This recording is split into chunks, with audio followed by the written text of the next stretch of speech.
दोस्तों, क्या आप शेयर मार्केट में रुचि रखते हो और आप शेयर मार्केट से कुछ पैसे भी कमाना चाहते हो, लेकिन आपको डर लगता है? क्यों? क्योंकि आपने सुन रखा है शेयर मार्केट तो एक सट्टा बाजार है और ये सटोरियों का काम है, ये जुआ है। ऐसी कई कई चीज़ें आपने सुन रखी है और आपने देखा है कई लोग इसमें से पैसे डुबा रहे हैं। ये भी देखा है कि लोग इसके पीछे पागल हैं। कुछ लोग बहुत पैसे कमा भी रहे हैं। हमने देखा राकेश झुनझुनवाला, हमने देखा है डॉली खन्ना, हमने देखा है रामदेव अग्रवाल और हमने देखा है वॉरेन बफेट। ऐसे कई नाम जिन्होंने अच्छे पैसे भी कमाए हैं। अब आप समझ नहीं पा रहे कि सच क्या है। क्या ये सच में सटोरियों का काम है जो आपके आस पड़ोस के लोग बता रहे, जो आपके रिश्तेदार बता रहे, या वो सच है जो राकेश झुनझुनवाला को देख के हमको दिखता है, या वो सच है जो वॉरेन बफेट हमको बता रहे हैं? तो दोस्तों, इन सब से आपको डर लगता है और अंदर से कुछ करने की चाहत भी होती है। इसी कश्मकश को दूर करने के लिए मैं राकेश रेजा आपके लिए लेकर आया हूं बाजार की बात। इस बाजार की बात में मैं आपको शेयर मार्केट के हर पहलुओं से और हर पहलियों से अवगत कराऊंगा, ताकि आपके मन से शेयर मार्केट का सारा डर निकल जाए और आप इससे दोस्ती कर सको।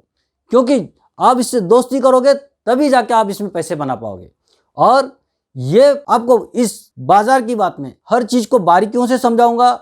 हम लोग इस सफर में चलेंगे और एक एक करके उन सारी बातों को समझेंगे कि आप इसमें अपना रोल कैसे अदा कर सकते हैं और कैसे पैसे कमा सकते हैं। तो इस इकोसिस्टम को समझने के लिए हम उन सारे बारियों को समझेंगे। इस इकोसिस्टम में कौन कौन है, क्या क्या उसका रोल है, वो कैसे कैसे काम करता है और इसमें हम अपना रोल कैसे अदा करते हैं। तो ठीक है, इसको समझने के लिए मैं आपको ही एक कंपनी का मालिक बनाता हूं। तो इस इकोसिस्टम को समझने के लिए हम देखते हैं कि कंपनी के शेयर्स होते हैं जो खरीदे बेचे जाते हैं। एक स्टॉक एक्सचेंज होता है जहां हम लोग देखते हैं इंडेक्स होता है और ऊपर चढ़ता है, नीचे आता है और बहुत सारी बात। लेकिन इसमें कौन कौन क्या क्या रोल अदा करता है हम उसको देखते हैं। तो चलो, एक कंपनी है, आपकी कंपनी, आप एक कंपनी के मालिक हो और एक कंपनी अच्छा काम कर रही है और अब आप अपने कंपनी को और एक्सपांड करना चाहते हो और इस एक्सपांशन के जरिए आप अपना बिजनेस को फैलाना चाहते हो। लेकिन इस एक्सपांशन के लिए आपको पैसों की जरूरत है। अगर आपको पैसों की जरूरत है तो आपके पास में एक रास्ता है बैंक से लोन लेने का। अब बैंक आपको लोन तो दे देगी, लेकिन बैंक चाहेगी हर महीना आप उसका लोन का कुछ हिस्सा और इंटरेस्ट हर महीने आप उसको चुकाएं, ताकि वो अपना पैसा वसूल कर सके। आप इसके लिए भी तैयार हैं, लेकिन इसमें एक मुश्किल है।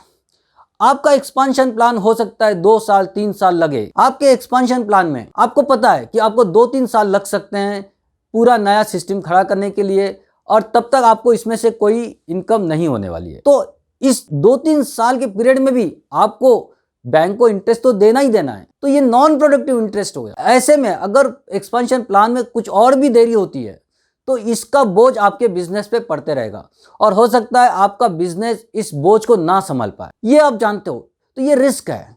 तो आप क्या करते हो? आप दूसरा रास्ता अपनाते हो।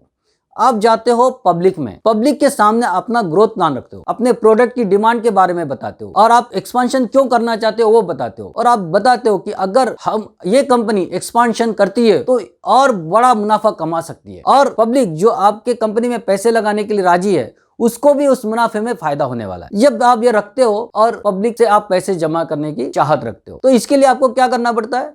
अपने कंपनी का एक प्लान बनाएंगे।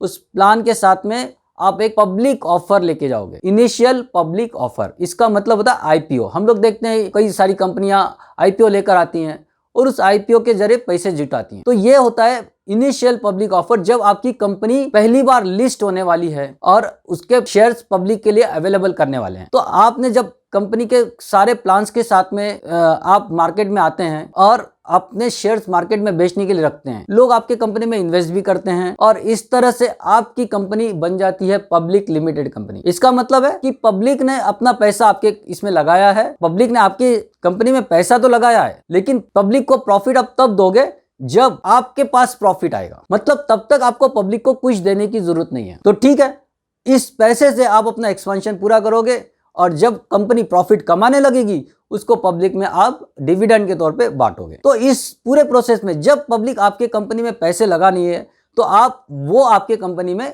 एक्चुअली शेयर होल्डर बन रही है, वो कंपनी में भागीदार बन रही है। जितना पैसा उसने लगाया उतने पैसे का वो भागीदार बन गया, शेयर होल्डर बन गया। लेकिन वो शेयर जब उसने खरीदे हैं तो उसको ये फ्रीडम होना चाहिए कि वो अपना शेयर बेच सके जब उसकी मर्जी आए, और इसके लिए उसको आपको एक प्लेटफॉर्म अवेलेबल करना पड़ता है। उस प्लेटफॉर्म का नाम है stock exchange. National stock exchange या बॉम्बे स्टॉक एक्सचेंज, ये हम लोग ने सुन रखा है। ये एक्चुअली वो प्लेटफॉर्म्स है जहां शेयर होल्डर अपने शेयर किसी को बेच सकता है या और शेयर खरीद सकता है, और इसके लिए उसको किसी की परमिशन की जरूरत नहीं है, किसी से कुछ लेना देना, वो सीधा जाएगा और वहां से अपने खरीद या बेच कर सकेगा। तो इसके लिए आपको अपनी कंपनी इन स्टॉक एक्सचेंज में लिस्ट करना पड़ती है, और ये प्लेटफॉर्म अपने शेयर होल्डर्स को अवेलेबल करा देना पड़ता है, और इस स्टॉक एक्सचेंज के जरिए लोग अपने शेयर्स खरीद सकते हैं या बेच सकते हैं। लेकिन क्या आप डायरेक्ट स्टॉक एक्सचेंज में जा सकते हो? जी नहीं, आपको एक ब्रोकर की जरूरत, और ये ब्रोकर आपका और स्टॉक एक्सचेंज के बीच का एक मीडिएटर बन के काम करता है, और इसके लिए वो अपना एक प्लेटफॉर्म आपको अवेलेबल करता है। आपको उसके पास अपना अकाउंट खोलना पड़ता है। आप अकाउंट खोलेंगे तो वो आपको ऑनलाइन एक प्लेटफॉर्म अवेलेबल कराएगा, ताकि उस प्लेटफॉर्म के जरिए आप शेयर खरीद या बेच सके। ये बिल्कुल सिंपल होता है, ठीक वैसे ही जैसे आप एक बैंक का आपका ऑनलाइन अकाउंट होता है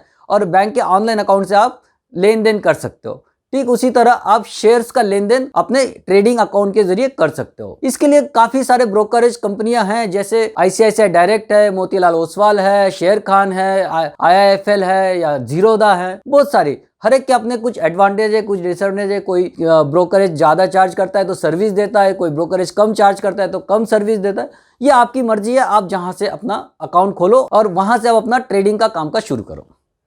तो इस इकोसिस्टम को अभी तक हम लोग ने समझा कि इसमें एक शेयर मार्केट मतलब स्टॉक एक्सचेंज है, इसमें एक कंपनी है, इसमें एक शेयर होल्डर है और इसमें एक ब्रोकर है। इन चारों को मिलकर एक इकोसिस्टम बनता है, जिससे आप अपना शेयर मार्केट में खरीद बेचने का या इन्वेस्टमेंट का या ट्रेडिंग का काम कर सकते हो। तो दोस्तों, इस इकोसिस्टम को आज हमने इस बाजार की बात में समझा।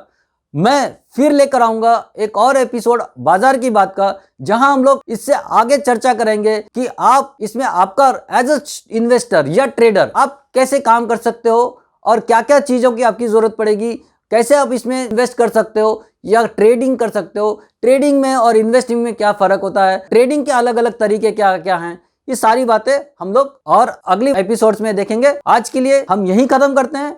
Good bye, good trading.